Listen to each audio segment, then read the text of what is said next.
حضرت عائشہ صدیقہ رضی اللہ تعالیٰ عنہ فرماتی ہیں ایک عورت تھی اور اسے نبی پاک صلی اللہ تعالیٰ علیہ وسلم نے وہ کلمہ پڑھ کے مسلمان ہوئی، مدینہ طیبہ آ گئی تو حضور نے مسجد نبوی شریف میں اس کے لیے مکان،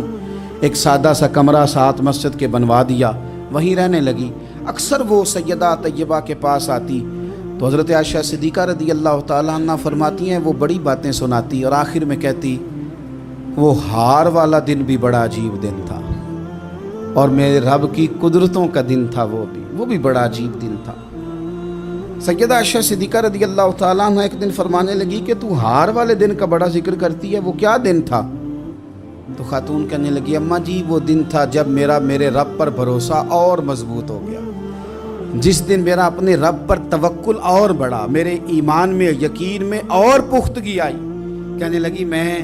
ایک گھر کی کنیز تھی، نوکرانی تھی، اس گھر میں ایک بچی تھی جس کے پاس سونے چاندی ہیرے جواہرات کا ہار تھا۔ اس زمانے میں چمڑے کے اوپر لوگ ہیرے جواہرات لگاتے تھے، کئی دفعہ سرخ رنگ کے چمڑے پہ لگائے جاتے تھے، وہ بچی پہنتی تھی تو کہتی ہوں بچی کے اس نے اتار کے رکھا یا اس سے گرا وہ ہار تو چیل اسے اٹھا کے لے گئی گوشت سمجھ کے اور میرے سامنے اٹھا کے لے گئی۔ گھر والوں نے مجھ سے پوچھا، یہ بخاری میں موجود ہے، گھر والوں نے پوچھا مجھ سے کہ وہ ہار کہاں ہے تو میں نے کہا چیل اٹھا کے لے گئی۔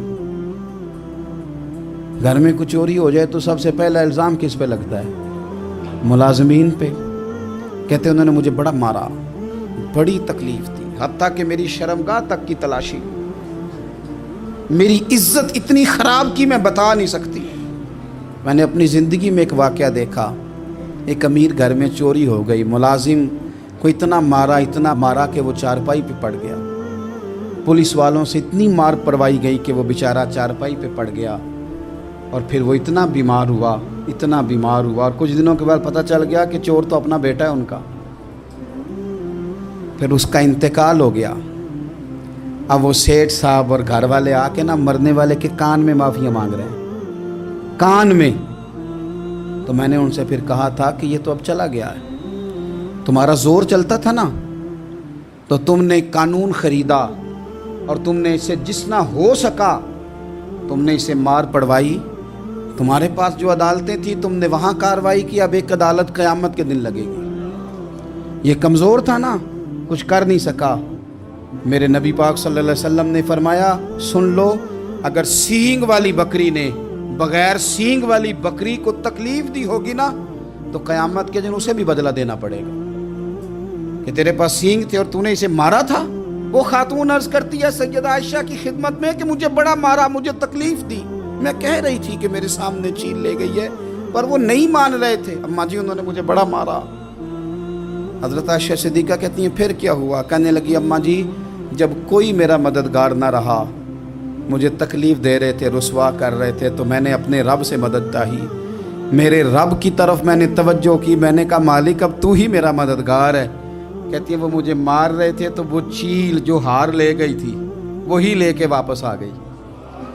اور ہمارے سروں کے قریب لا کے اس نے جب اس ہار کو پھینکا وہ مجھے چھوڑ کے سائیڈ پہ ہوئے، وہ میری بے گناہی جان گئے، لیکن آپ کو بتاؤں اس دن سے میرا اپنے رب پر یقین اور بڑھ گیا۔ مجھے سمجھ آ گئی کہ جب انسان پورا ٹوٹ جاتا ہے اور جب کوئی چاروں جانب اس کا مددگار نہیں ہوتا تو رب تو ہوتا ہے اللہ تو اس کا مددگار ہوتا ہے وہ تو پھر اپنے اس بندے کی مدد کرتا ہے پھر وہ تو توانائی دیتا ہے وہ تنہا نہیں چھوڑتا، وہ تو آنسوؤں والوں کے آنسوؤں پہ بڑا کرم فرماتا ہے، وہ تو قسم پرسی میں آ جاتا ہے، اس کی رحمت بڑھ کے استقبال کر لیتی ہے۔